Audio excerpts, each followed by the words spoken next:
It really bothers me looking at. Hi, everybody, and welcome to another episode of the Double 18 Podcast live edition. And welcome. Thank you. It's a Sunday rarity.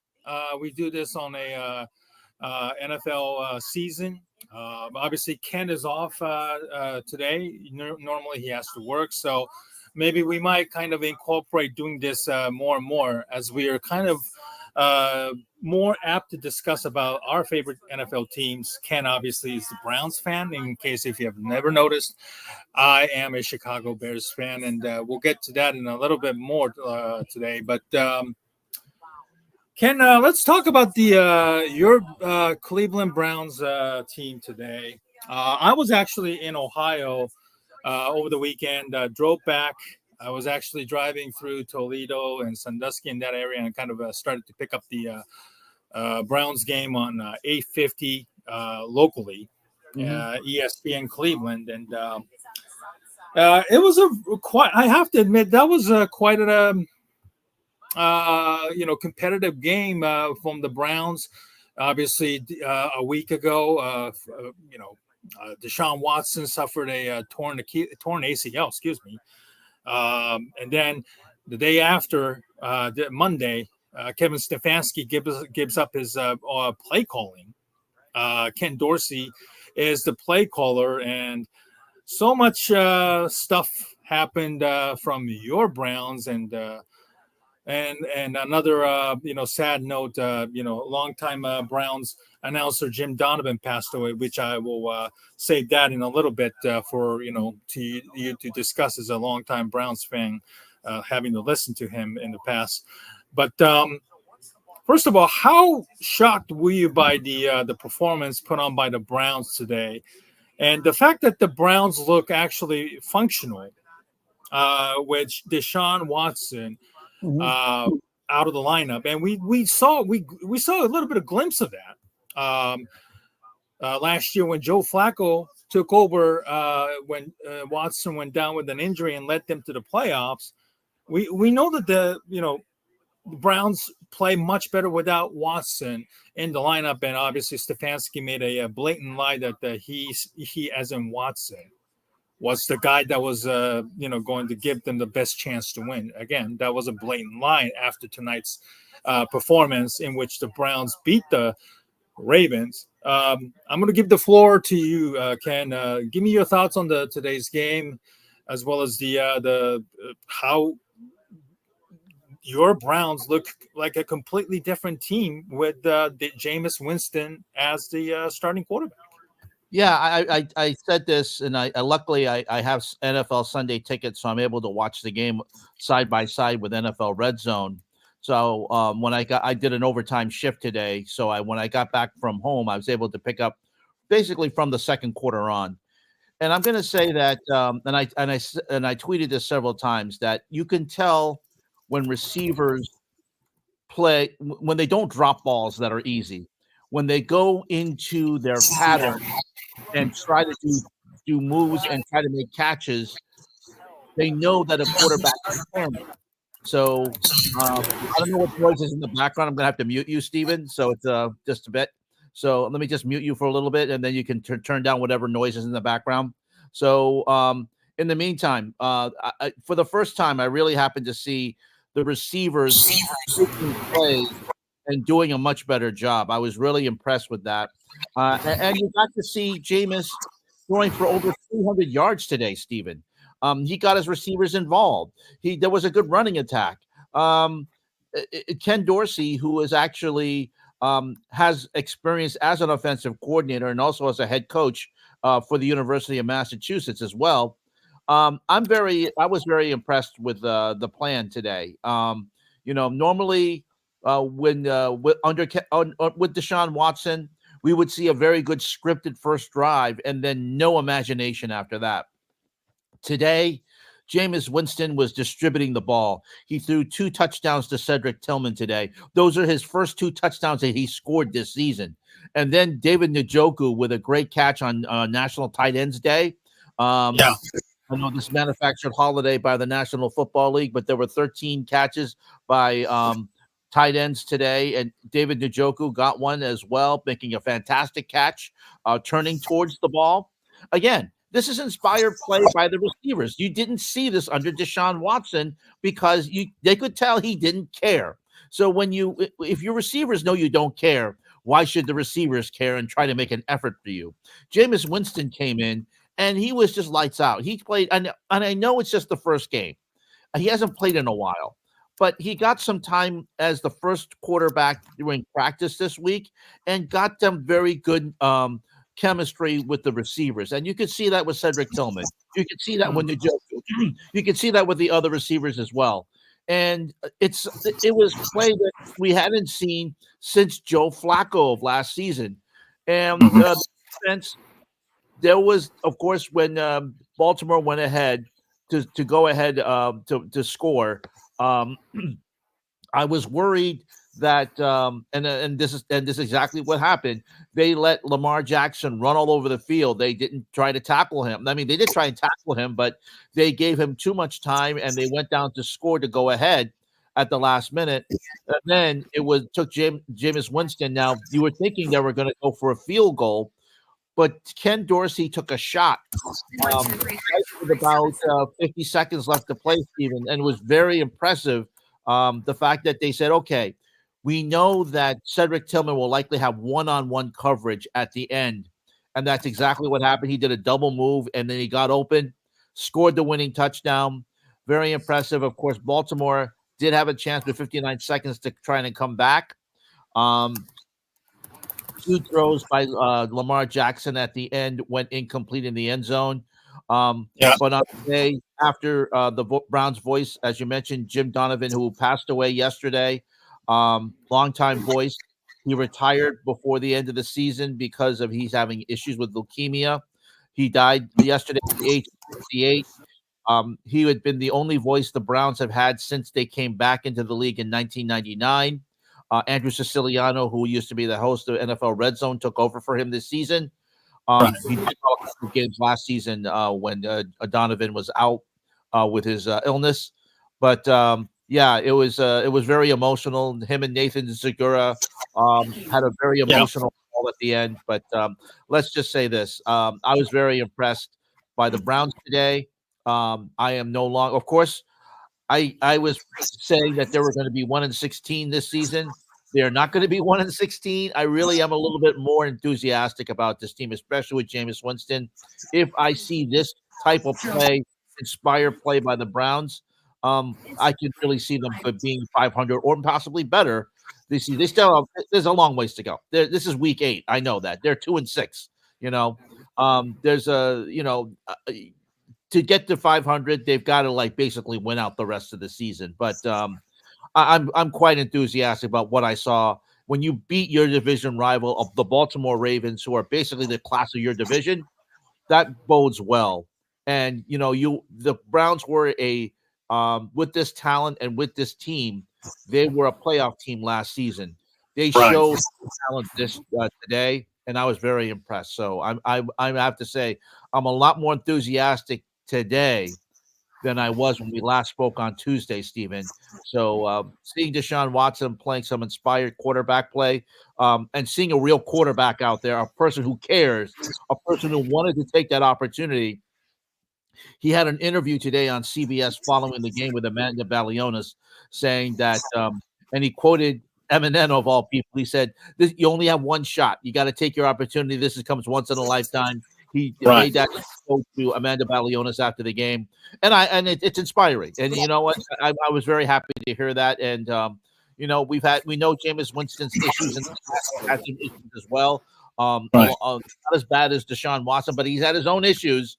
But today he looked humble, and he looked like a person who wants to who knows he's had a second shot, and he's trying to take an opportunity. And hopefully, we will see him the rest of the season. And, have this play. Hopefully, Kevin Stefanski won't play idiotic, alternating quarterbacks with DTR. He'll just let Jameis Winston be the quarterback for the rest of the season, like he did with Joe Flacco last season, and let him play. That's what I'm hoping for. Yeah, it was noticeably different, obviously, with Jameis in the lineup. We know about Winston's antics on and off the field, and somewhat, like treated like a, somewhat of a comedic, guy there. But Jameis, definitely can play. He's thrown 5,000 yards in the past. With the Bucks, pretty bad Bucks team, and I think a lot of those yards when he threw 5,000 yards, I believe was 2019. Basically the team was coming back from behind, and he has to throw the ball late in the ball game just to kind of pad the stats per se. But having been like a backup at the Saints, I think it kind of gave him an opportunity to to look at the game from outside. Like you said, it may have humbled him but to a certain degree. Although his comments about Deshaun Watson and the fans, cheering was kind of drew like a snicker, considering his past transgression, and then having to settle the sexual assault cases of his own. But I hope that the Browns do give him the opportunity to let him play out the rest of the season, as long as he stays healthy. Now, is this enough to save the season? Is this enough to say for the Browns to stop taking phone calls from other teams about Myles Garrett? I don't know. I don't think Myles Garrett is getting traded at all this year, at least this year, unless Garrett decides he wants out and makes a loud demand between now and the trade deadline, which is on November 5th, I believe, this year. But, there is a hope. There is a light in today's ball game against a division rival, Ravens. I think it was a terrific game. I think it was a win that is much deserved, and and on the day that the voice of the Browns, Jim Donovan, passed away today at the age of 68. These types of things. When something catastrophic, or something like when one of your own dies, or something like that. Sometimes the teams that like the Browns gives extra emotional push and play better. I can give an example about the 99 Bears beat the Packers in Green Bay on a last-second field goal block on the week that Walter Payton passed away. So there is the correlation when a team legend passes away, that the team plays with the extra emotions. And I think today was one of those cases where Browns really stepped up and played one for Jim Donovan. What are your recollections of Jim Donovan? And I don't know if you had any chance to speak or meet him through your job at Awful Announcing, Cap. No, but he's someone who I followed over the years, Stephen. He's worked in. I know that he's originally from Boston. Right. He grew up a Red Sox and Bruins fan. He wanted to be and his goal was to be a play-by-play announcer for a team. But he worked in the Midwest, got to Cleveland in the 1980s, and got the attention of NBC Sports. He did some NBC games. Actually, worked with Chris Collinsworth on some regional games, interestingly enough. And I remember him calling a few games, too, for NBC. And also, he was tapped to do the Olympics in 1988 and 1992 in Seoul and Barcelona. Also did some work in Atlanta, too, for NBC. So, they thought that he was on an upward trajectory, and he could have gone national if he wanted to. But here's he's a family man. He wanted to work in Cleveland. And when the Browns came back in 1999 after going to Baltimore, the Browns appointed him as the voice of the Browns in 1999, and he called them all the way through 2023. Now, of course, like I said, in 2023, when his leukemia was really getting bad, he was forced to miss a few games. Andrew Siciliano called a few games for him. Siciliano, who's now the voice who replaced him this season. Chris Rose, who also has some Cleveland ties, who's also on NFL Network, also called a couple of games as well. Right. But overall, Jim Donovan is well loved. He called the games with Doug Deacon up until 2020, 2022. Nathan Segura joined the booth a couple seasons ago. Jim has always been a great caller, a great play-by-play man. He still did anchoring over on the NBC affiliate WKYC up until a couple of years ago when he retired from that because his illness couldn't allow him to do that. But he covered Cleveland sports. He became a member of the Northern Ohio community. His family, his daughter, his daughter is a Cleveland native, and it's just very sad to see because he is so well tied into the team. His call in 2002 of "Run, William, Run" is forever etched. When William Green scored a touchdown to help bring the Cleveland Browns to their first playoff spot into the new in the new franchise, that was emotional. When he's also was very truthful too when the Browns weren't playing well. He said so. He was very fair about it, and I think fans like that, especially in Cleveland. They don't want to. They do like homers. Whether they've had Tom Hamilton or Joe Tate. Tom Hamilton, of course, the longtime Cleveland Guardians voice, and Joe Tate, who used to call the Cavaliers. But they were always fair and and Jim would call the games down the middle, but also raise his voice and be excited when there was a big moment for the Browns. So he's definitely going to be missed. I'm very sad that he's gone because to me, of course, I'm biased about this. I thought along with a lot of the other, he's one of the better voices, especially coming along in the last couple of decades. And, he will be missed. He's had battles with leukemia starting in almost in 2000, has been battling cancer all the way throughout, battled it courageously. And, even did a lot of fundraisers for the Cleveland clinics and also the cancer clinic and the cancer, facilities in the Northern Ohio because I meant that much to him, and it's just so sad. I mean, we had awful announcing had heard when he passed away yesterday that the Browns were going to make an announcement around 2:00 Eastern time yesterday, which is what happened. So we held off on the news. We didn't report it until the Browns made that announcement. Very sad about Jim Donovan, but a game like this. As you mentioned, when something like this happens, it's emotional.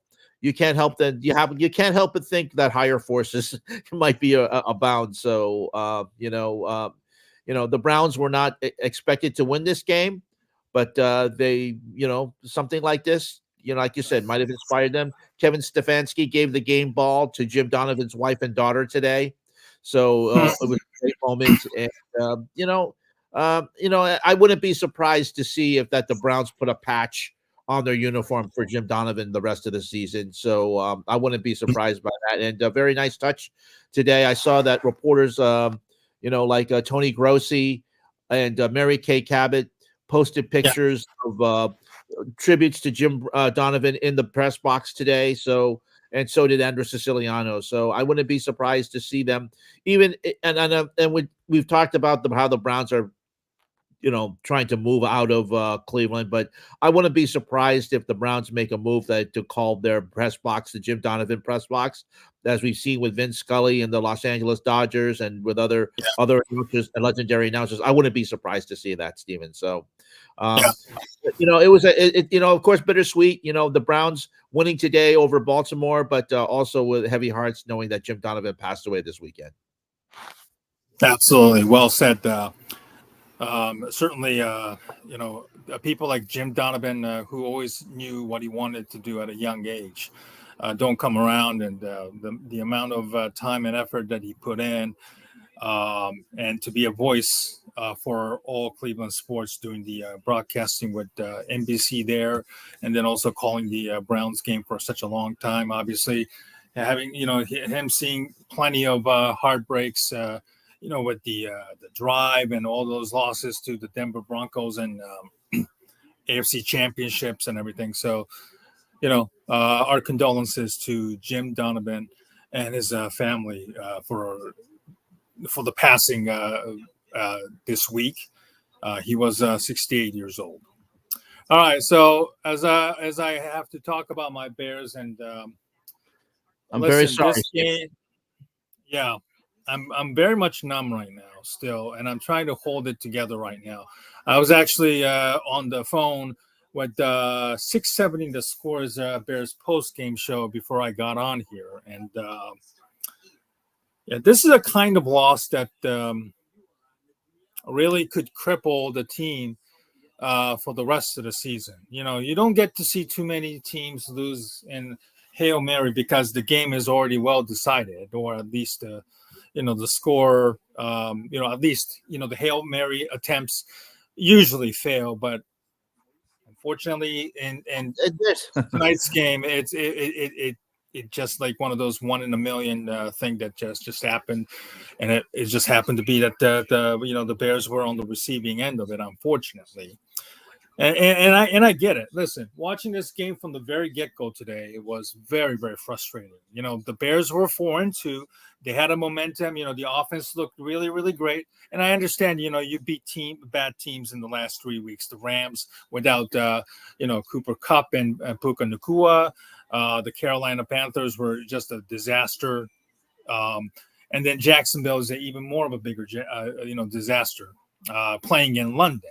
So the momentum that they had kind of built up to that, and then had the bye week kind of slow down and or even non-existent, was something that I was very, very concerned with entering this game. And sure enough, Caleb Williams looked very out of sync from the start.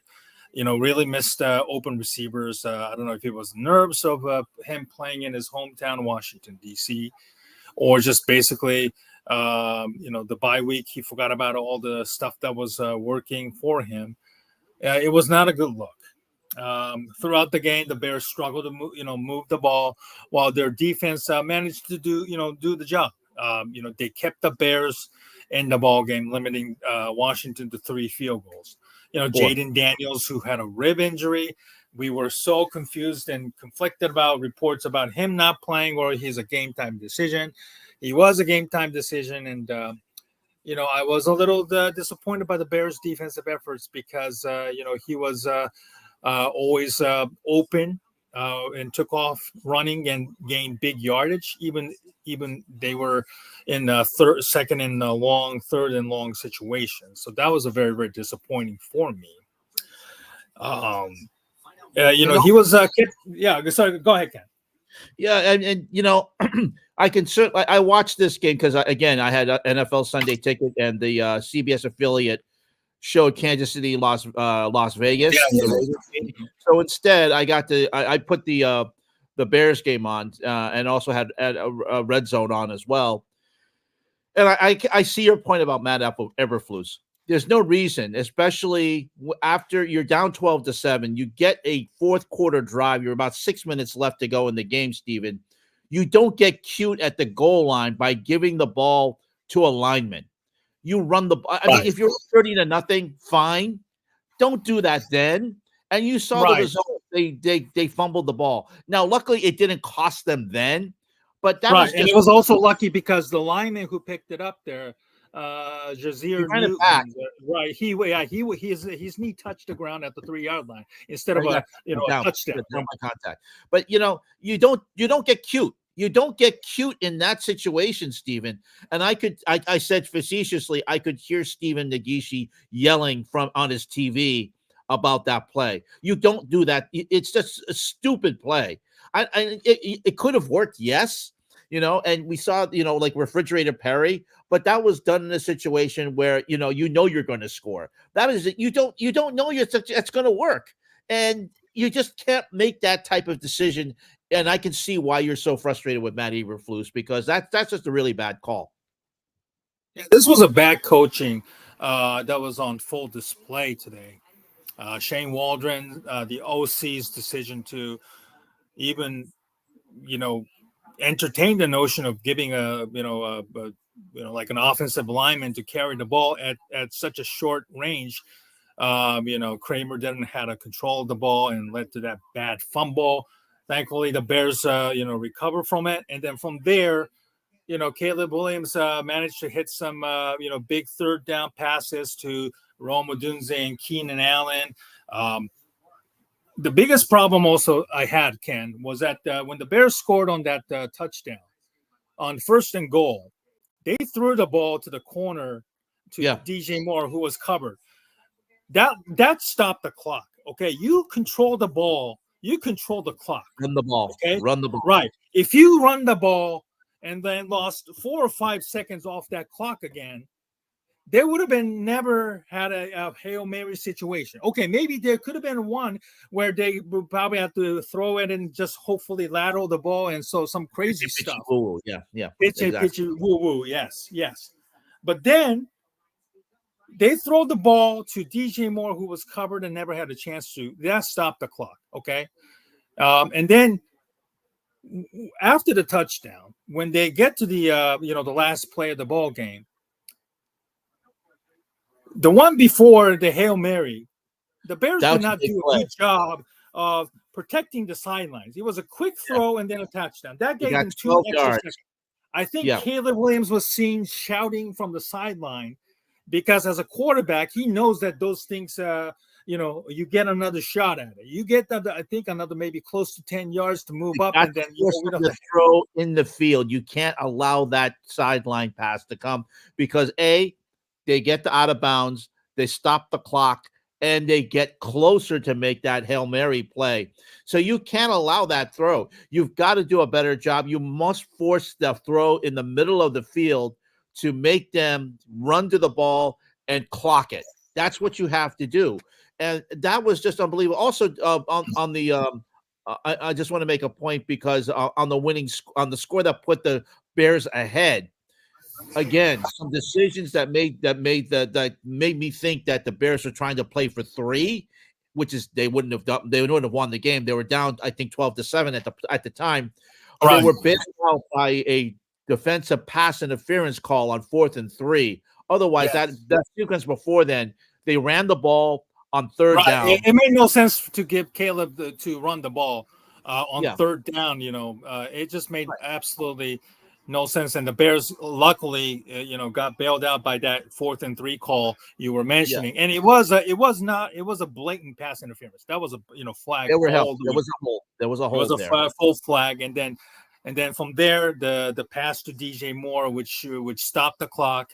And then gave them an extra few seconds for that Hail Mary. And I know there are people talking about that Hail Mary. Obviously, there was a blatant holding that was overlooked by the officials again. There are 2 holds. Obviously, the officials' problems propped up on Thursday Night Football when the Rams grabbed the face mask of Sam Darnold, and the referee in the back, who had the very close look, didn't see it. And then, we saw the 2 blatant holdings, playing calls, were not called at all for some reasons. And then obviously the lack of accountability amongst the officiating and, not just in football, but all across the sports world is simply stunning. But even if you took that out of the equation, Ken, you can't do that. And you can't give that many seconds for the Hail Mary. And the guy who tipped the ball, Tyreek Stevenson, the cornerback, he had a really bad game. I'm told that he was actually chirping, trash talking to fans before the play, and then he came storming back and tipped the ball for that unfortunate bounce. Stevenson had a really bad game. He gave up a 61-yard pass to Terry McLaughlin, in one of the field goals. I forgot it was the first or the second one. I think it was the second field goal that led to the second field goal. He got caught poking at a Redskins lineman. I forgot his name, and was throwing a flag for the 15 yards after the play. This was right after the Bears scored a touchdown on DeAndre Swift's 56-yard run. They had the momentum, and they just kind of threw it away there because of his stupidity. And now Stevenson is the guy who is known for tipping the ball up in the air rather than swatting the ball. And I don't know if he was, late in getting back to the coverage, and then the for the Bears to even leave one guy who caught the ball back there all by himself is also an egregious error. I think the problem under Matt Eberflus is that we can beat the bad teams, like as I mentioned earlier, Carolina and Jacksonville, convincingly. But when it comes to going up against the winning teams, this is going to be a major problem for the Bears. As I posted earlier, Bears may not win anything big or huge like this. When the national spotlight is on you, you face as a team that is a winning record, and that is more than likely you're going to be competing for the wild card spot or for the playoff race. You have to win games within your own division, and this kind of puts them behind the 8 ball because of the losing. But the way they lost against the team that you were sucking badly, and then for the last 3-4 minutes, luckily they were winning. So I get it. I know some pundits will say the Bears never should have be in the position to win this game in the first place. And anyway, and I get it. If they were losing, say 24-0, which they could have been had it not been for the defense to held them to the field goals, it would have been probably easy to maybe swallow this loss. Maybe Bears are failed miserably. This loss is going to be remembered forever. I'm sure that the national pundits will take a shot at the Caleb Williams for sort of losing against Jaden Daniels. Battle of first overall versus second overall picked quarterbacks. Mm-hmm. But and then the Hail Mary will be played forever and ever starting tomorrow, and it will be a butt of a joke, unfortunately, at the expense of the Chicago Bears. So I'm very, very curious to see where the Bears go from here. They go to Arizona, which is another 3-hour travel. And the Cardinals, they beat the Dolphins on the last second field goal, which they've already done that, against the 49ers on their last second field goal as well. They've been, quite competitive. It's a difficult team to gauge, to be honest. So this is a huge challenge that they have, going on the road again, feeling a bit wary after losing a game like this. And, whatever they did that was successful from the last 3 games that they were winning, that just completely went out of the window, and they have to really get back to what worked. And also for Ryan Poles, the general manager, he finally gave the boot to one of the least popular players on this team, Velus Jones Jr. He was on the roster for almost 3 years, and for some reason this Friday he was unceremoniously released by the team. So my biggest concern is that for a guy like Ryan Poles to have some sort of an emotional attachment to a player that he drafted who was not good to begin with. Imagine that Ryan Poles decide he wants to keep Matt Eberflus as the head coach next year for continuity. His contract expires next year. You have to make a decision. You can't let him be a lame duck coach like the Dallas is doing with the Mike McCarthy. Right. You have to make a decision at the end of the year. Do you keep him, or do you let it go and hire a more competent coach who can elevate this team as a whole? Because what I saw after a bye was just a piss poor performance, and this is something that losing and then the way they lost is going to be compounded and linked together. So again, my thanks again to my friend Rashab Shakiri from the Windy City Productions. I was on his live stream the entire second half, and we shared the anger and the angst and the jubilation. I was actually a little bit ahead of the stream because I was watching the game on antenna, unlike they were watching through YouTube channel, which obviously you're a few plays behind in some cases, but. I'm numb, Ken, right now. I'm just trying to push through right now. And let me give you a rest and speak about what some of my observations as objective observer on that, Stephen. But I will say that I could see your frustration with Matt Eberflus because some of the decisions that were made on both offense and defense. I thought that, yes, defense, they played well enough to win that game because, Washington should have been up 20, 21, 24 nothing. They didn't finish the job, especially on offense, something that Kalen Daniels and I'm sure that the Dan Quinn is going to go back and look at. When you win a game like that, it certainly masks a lot of things, that shortcomings, especially for the Washington Commanders, especially in the red zone.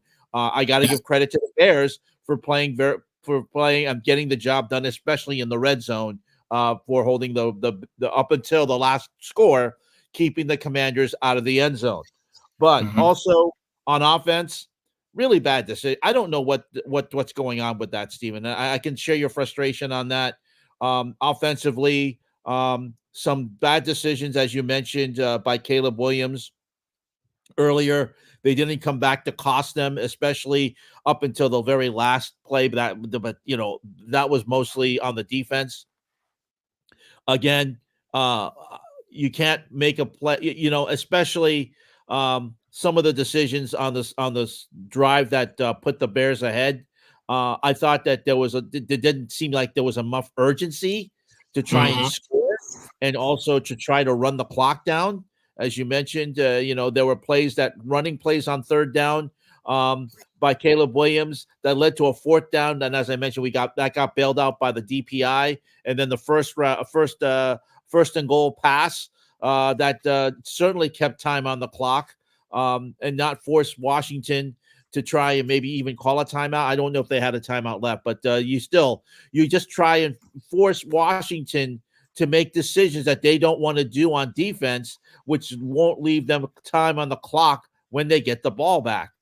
And I'm just I can share your frustration because I got to see the Bears in real time in this situation. And, as you mentioned, that's a game that can really, negate any gains that you took like 3 steps forward, and it's not 1 step back, but it could be 2 or 3 because exactly. And again, the defense, the play before the Hail Mary, you've got, as we mentioned, protect the sideline. Don't allow that sideline pass. You make them play. You make them throw to the middle of the field. And then as a great defensive play, you pin them down and not get up for a couple of extra seconds and say, "Oh, I'm so sorry." They don't have a timeout. Yeah. They don't have a timeout. You just say, "Oh, I'm so sorry. My leg got caught up. I can't let them up. Oh, no, I'll get up." And then you force Washington to make the clock play. And we saw it a few times, especially today in the NFL and especially with the Jets against the Patriots today. The Patriots played well enough, so the fact that they gave Aaron Rodgers no time to clock on the very last play, time just ran out. So, and also in college, a couple of instances in college yesterday too, you have to have good clock management, and the Bears did not do that. Bears did not do a very good job in clock management on both offense and the last defensive drive. And now people are going in Washington. They're going to talk about this is your destiny. This is something to happen. We don't have Daniel Snyder anymore. We have a new owner. Right. We have a new name in the Commanders. We have a Dan Quinn. This is a year of destiny. You win that game, Steven, if Chicago wins that game, Washington says, okay, this is a setback.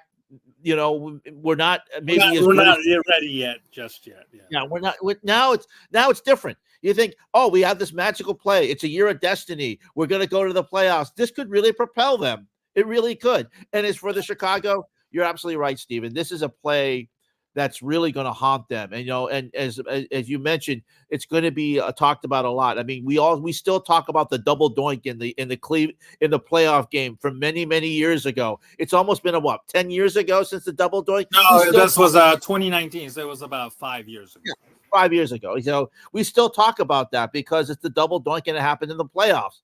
But now you have a situation that this game, which was flexed, actually. It was supposed to be a 1:00 game. Had this been on a 1:00 game, Steven, not much attention is going to be on it. But because this was at 4:25 and going into 60 minutes, and people were watching this game, and usually this game has higher ratings than Sunday Night Football, and especially when the regional games coverage from CBS ended with Las Vegas and the Raiders, and everyone was now watching this last drive. People are going to be. It's going to be talked about on Dan Patrick. It's going to be talked about Colin Cowherd. It's going to be talked about on ESPN tomorrow. First Take. It's going to be all over. It's going to be all over the national media tomorrow, and people are going to be talking about the Bears. What were they doing? Why did they knock it down? Don't, Steven. That's take that off. We can't show video of that. So yeah, it's just I feel bad for you, Steven. I know that this is just awful, and I don't know what to think. I really feel bad for you. As much I know you felt bad for me last week, I feel bad for you this week. Yeah, that account, the show I was about to post was somebody posting the Hail Mary where Tyreek Stevenson was seen taunting the crowd. Yeah. While the play was actually snapped, and he forced himself back into the into the where the ball was actually landing. Okay, so there has to be some sort of accountability for a guy who does something like this. It's terrible look for him. Again, I said he committed a boneheaded penalty for sticking a finger into a player's mask, which was caught, and you get caught for it every single time when you do that. There was a lot of trash talking back and forth between the players on both sides, and you can't do that. You can't do that. Listen, the game is not over until the clock says 0. And obviously, Stevens' actions costed the team the victory. And this is going to be a real rough, video sessions for him tomorrow. Obviously, he can't, ignore the media's questions. If anything, he has to stand up like a man, accept his responsibilities, and the coaching staff and the veteran players on this team also must step up and say, "Hey, you screwed up." Not saying you costed us the game. It's all your fault. It doesn't have to be like that, but there has to be a strong action needed to be taken. Obviously, the criticism. Obviously, he's going to get a lot from the players themselves. Obviously, the teammates, and also from the fans. Unfortunately, some of the fans will probably take the criticism into a unacceptable, languages that is socially unacceptable in this day and age, or also against his family members, etc. So, unfortunately, that's the world we live in. That's the world that Deshaun Stevenson, being a pro, has to stand up and accept responsibilities. And hopefully, I pray that the Bears will move on. And then if we beat the Arizona Cardinals in Arizona, it will probably lessen the sting for me from this Sunday's loss. But at least there, we can say, yeah, the Bears are again, maybe heading in the right direction or so. So I'm going to put a bow on this Bears loss to the Washington Commanders, Ken. Okay. Well, I don't blame you. We don't have to beat a dead horse now. The game is over, but I'm sure that it'll be the talk of Chicago sports radio tomorrow, especially. Unfortunately, yes. Unfortunately, yes. So let's kind of look back at the World Series on this week that already began Friday and Saturday, yesterday. The Los Angeles Dodgers took a commanding 2-0 lead at home against the New York Yankees. And, game one, it began with a kind of a strong pitching matchup between, John Flaherty against Garrett Cole. Both pitchers looked sharp, limiting the offense. The Dodgers actually scored first on a sac fly before Giancarlo Stanton launches a 2-run shot into the stand.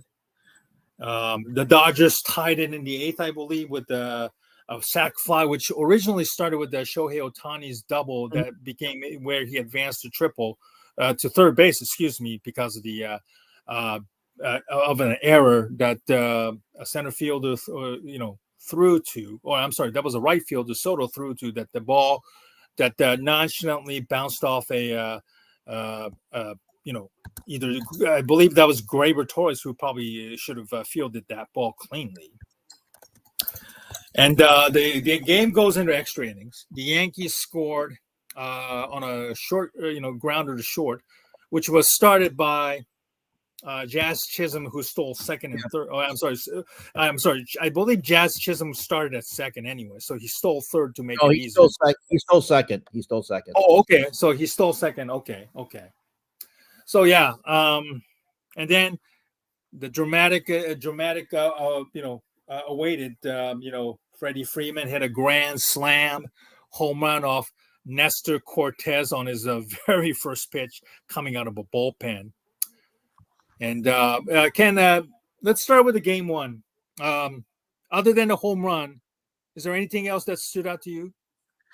Well, again, Shohei Ohtani with the tying run in the eighth inning, Stephen. Again, that's showing the one that he scored off a sacrifice fly, right? Yes, that was a great baseball acumen by him because, again, he hit the double. When he slid to second, he had the awareness that he knew that when the ball got past the shortstop, he ran to third base, to knowing very well that could mean a big play.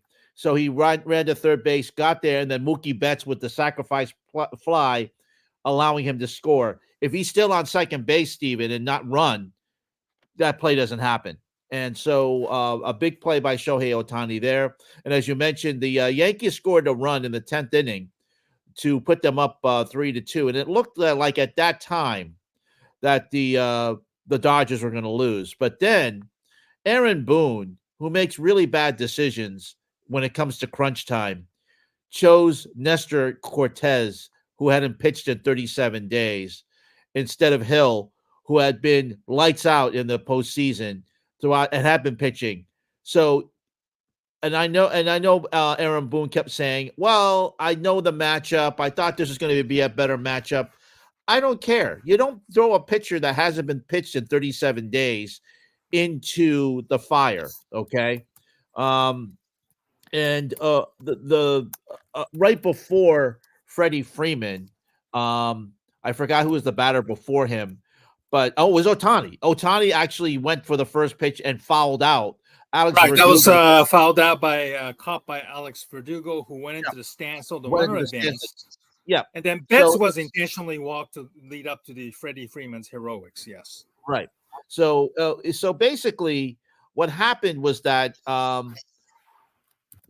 Cortez threw basically two pitches in that game, and he was hit on the both times on the first pitch. Ohtani just got under it, fouled it off, and then missed it. But then when Freddie Freeman came up, he didn't miss that pitch.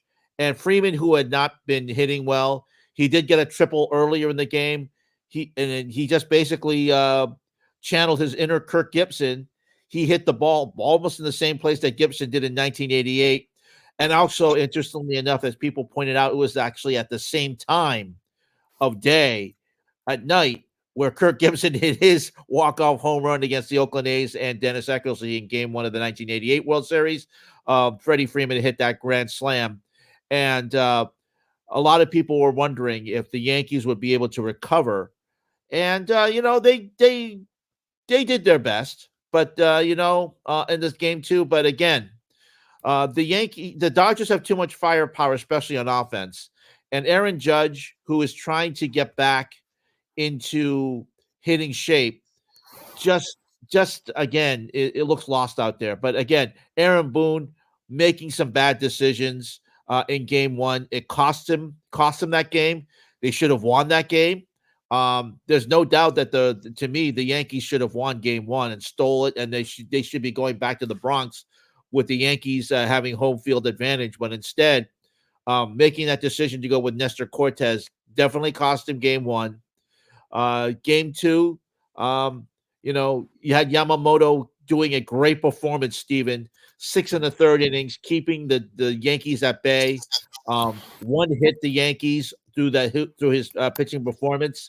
And yes, the bullpen by the Dodgers almost gave up the game, but still, in the ninth inning, the Yankees did get a chance to put the winning run or the go-ahead run on base, but they got the job done, and now the Yankees are reeling as they go back to the Bronx. But I'll be honest with you, Yamamoto really impressed me last night. Of course, he's pitched well in the postseason. He didn't pitch well. I believe was it against in the NLCS. He got hit very hard by the Mets, but he did very well last night. I think the time off between the NLCS and the World Series gave him some time to rest up, get that bad performance out of his head, and he pitched extremely well against the Yankees, keeping them at bay. And now don't forget, the Yankees were trying to get Yamamoto in the offseason as well, Right. But they went and did a really really all-out hardcore press to try to get him, but he chose the Dodgers instead. And you can see that the Dodgers really reaped the benefits with Yamamoto all season, and the way he pitched last night, I was very impressed. No doubt about it. Now that the Yankees are behind 0-2, the question obviously is, can the Yankees go back to New York and take back the series? Obviously, they've done it in the past. 1996 Yankees, they were behind 0-2 against the Atlanta Braves, having lost their first two games in New York. So they've done it before. You could say maybe that's in their DNA. But maybe the other reason why there could be an opportunity is that Shohei Ohtani hurt his shoulder in Game 2 in his attempt to steal the base. It is such a difficult English pronouncing show, so I'm not going to even try to attempt that. What Dave Roberts, the manager of the Dodgers, just say it was partially dislocated. Don't have to say it's ablis, whatever he said. It just say it's partially dislocated. That's exactly what it means. So just say partially dislocated, Steven, and we'll be fine. Right. So if it is a like a shoulder separation, and can Ohtani make a full recovery? Probably not this year. At least maybe as soon as the season is over, he could focus on his body, etc. But there's no question about it. The Yankees backs are against the wall, down 0-2, and again, they've came back from 0-2 deficit in the past, but it's a different animal now. So go ahead, Ken. Yeah, they did it against the Dodgers too back in 1977, I believe. No, 78. They did it in 1978 against the Dodgers too. And but again, Steven, it's a different animal. Those are much different eras. You can't say that what happened in 1977, 1978, and 1996 is going to happen again in 2024, unless 2024 it actually does happen. But this Yankees team is resilient. We've seen it happen before. They were down. They had a really devastating loss against Cleveland in the ALCS, and they came back and won the series. But this is a much better team. The Dodgers are a much better team than Cleveland. They have much more firepower. And unless Aaron Judge can get himself going again, it's going to take a lot for this team. They can't just depend on Giancarlo Stanton, and they just can't depend on Juan Soto, because the bottom of the lineup just isn't as good as the bottom of the lineup for the Dodgers. The Dodgers have firepower that the Yankees have not seen in the American League. And right now, I got to say that everyone says, "Oh, the Dodgers bullpen isn't as good." Well, Dave Roberts can if he get his starting pitchers to go 6 1/3 innings, he doesn't have to worry about making a bullpen game. If the pitchers like Yamamoto come in and get the job done, and of course he's got Jack Flaherty coming back, he can get Flaherty back in Game 5 if necessary. So that could be a clinching game. So we'll find out. So, but right now I have to give right now on paper, right now what we're seeing, I have to give the Dodgers much the advantage, but it's not going to be a sweep. It's not going to be it's not going to be in 5 games, I don't think. But I have to say the Yankees, you have to think the Yankees would win at least one game in the Bronx. They have to, because they're not a bad team. They're a very good team. And they have to think that Aaron Judge is going to have to get back on the schneid somehow now that he's back home. So, absolutely. The Yankees dug themselves a huge hole. The next 3 games, being played in New York, colder weather, colder climate, versus the Los Angeles, warm air, glitz, glamour, and everything. It can be a very destruction. So tomorrow night, I'm very curious to see, how the Yankees respond to the first 2 games against the Dodgers. It's going to be a very, very interesting challenge for the New York Yankees to face each other in such a such a interesting manner. So the Yankees must win Game 3 for sure to make this series, a much competitive game, in my opinion. If they win, they have a shot. But if the Yankees lose again, regardless of who the star is, I think it's time for the Yankees to have a real conversation about Aaron Boone's potential coaching candidates. I know the Yankees have been rather very, very patient. I understand, but maybe the Bears might be playing out of their own shoestrings, and this is going to be a huge problem for the Dodgers. The series is not over yet. We can all agree on that. So tomorrow's game will be incredibly important for the Yankees and the American League to climb and then continue to march towards winning their very first World Series, something they haven't done since early 2019s. So that's just my take on the game itself. So, Ken, is there anything else you would like to add or talk as we try to wrap up the show? Yeah, quickly on earlier today, like I mentioned, the couple of games, won the Patriots in a matchup of 2 losing teams with the Jets at Yeah. Foxborough today. The Patriots came back against Aaron Rodgers. Excuse me. They defeated the Jets today in a last second a touchdown, and unlike the Bears, actually did not give enough time for Aaron Rodgers to come back and do a Hail Mary. The clock ran out on them. He tried to bring them down for a game-winning field goal. It didn't work. So that was good to see. I mean, right now the Jets, they continue their losing streak, Steven. This is a team that's in disarray. They have not won since Robert Saleh got fired and they brought in Devontae Adams. This is a team right now is in disarray. You want to talk about soul searching, and you want to talk about it. You talk about a franchise that is snake bit, like the Cleveland Browns. The New York Jets are more so. And I don't know where they go from here, Steven, because they went all in on a quarterback that's 40 years old. And again, it's another step back in that direction for that team. What do you think about that?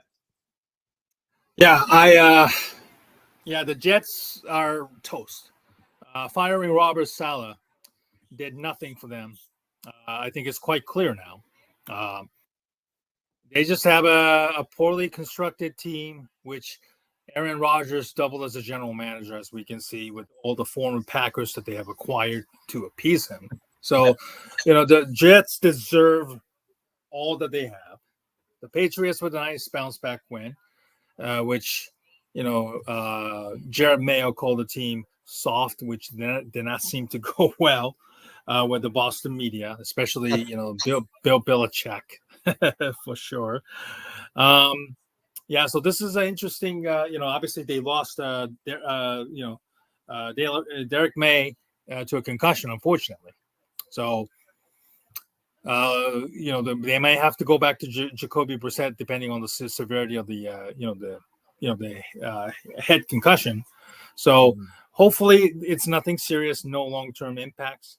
So the Jets are obviously going downhill pretty fast. And as a Bears fan and a noted Packer hater, I'm very, very happy that the Jets decided to do themselves this, and now they have a huge cleanup on their hand eventually, whether Eric or somebody else caused it. So that's how I see it right now regarding the Jets, the state of the Jets, I should say.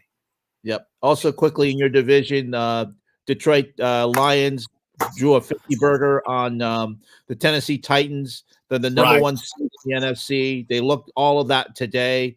And the Packers beat the Jaguars. Barely beat the Jaguars on the last field goal. Jordan Love didn't look very good, but Trevor Lawrence looked worse. He was hurt too throughout. Yeah, he was hurt too. He also got hurt too. But up until that time, I didn't think he looked very good. He threw a couple of picks that were mind-boggling. Trevor Lawrence continues to try to hit. I mean, when the Packers are trying to hand you the game, Trevor Lawrence said, "Oh, you know what? We don't want to win, so I'm going to throw a couple of picks myself." So, but they did tie the game 27-27, but they did allow the Packers to come back and win that game. And quickly, Monday Night Football. It'll be the Giants in Pittsburgh. No one's going to watch that game because everyone's going to be watching the World Series.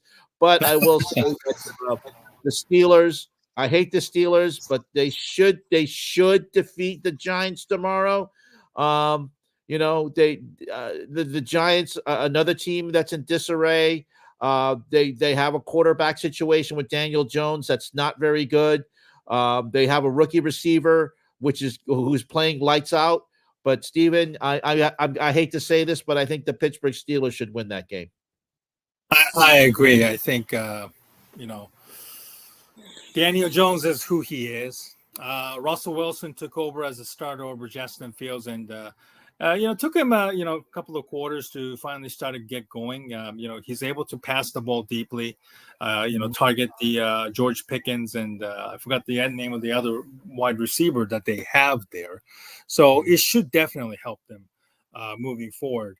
Until the with the Yankees in the World Series, I'm sure that the Giants and the Jets are kind of relieved that they're in the back burner of when it comes to the the off-season talks. But that's how I see it, and I totally agree. I think the Steelers should win this game by maybe 2 touchdowns or so. So there you have it.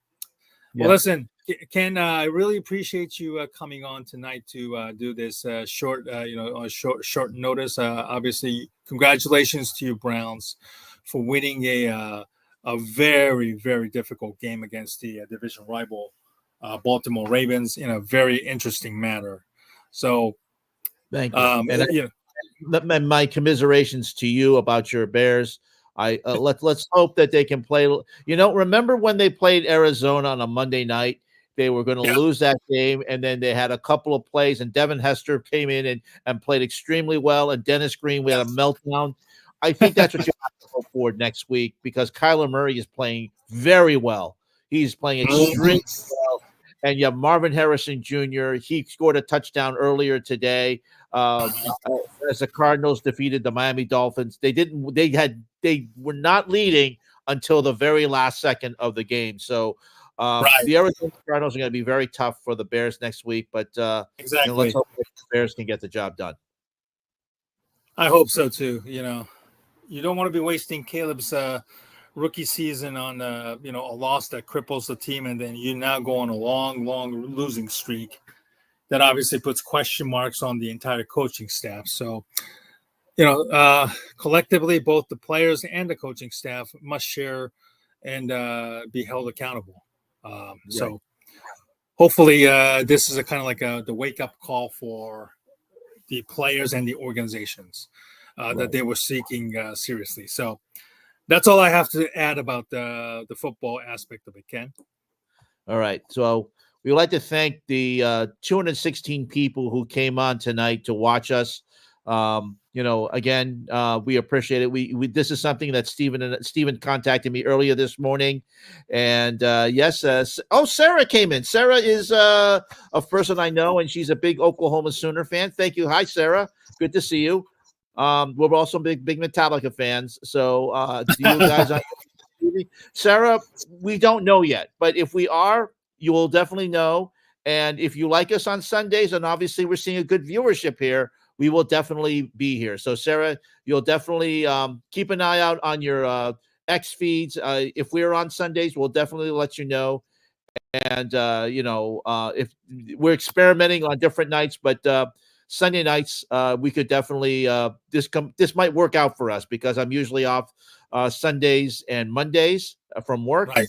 and actually talking on the Sunday night right after the football games might actually be very beneficial for us. So as we see the at least during the football season for sure, especially your work schedule fits in, and then for me sometimes the weekends, the weekdays, depending on the amount of workload.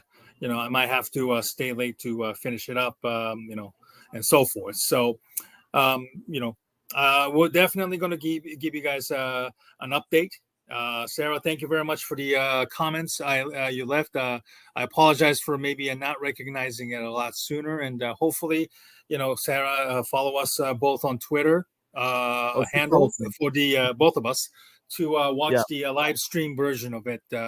And also, on our YouTube channel, which is Ken's YouTube channel, youtube.com/Fangs Bites, as you can see there, at Fangs Bites there. You could also go back and watch the previous shows that we have recorded in the past as well. So, all right, Ken, well then I guess we'll call it a day. Thank you very much for coming in tonight. Congratulations on your Browns.